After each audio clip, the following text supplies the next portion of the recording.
Et qu'est-ce qui t'a poussé à t'orienter vers cette direction-là? Alors, c'est l'histoire du début donc que je Mhm. vais te raconter parce que quand j'ai décidé de me reconvertir à la danse, c'était juste après donc mon opération. Mhm. J'avais fait une opération sur le foie et à ce moment-là, j'étais limitée au niveau de mes mouvements. Mhm. Physiquement, j'étais très limitée au niveau de ce que je pouvais faire.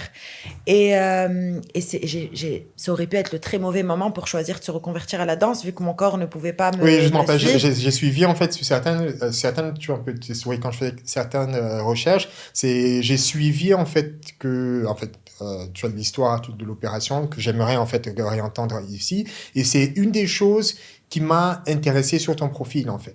Voilà. Parce que c'est ça, en fait. C'était un obstacle. C'est quelque chose qui aurait pu être un obstacle et que j'ai transformé en opportunité.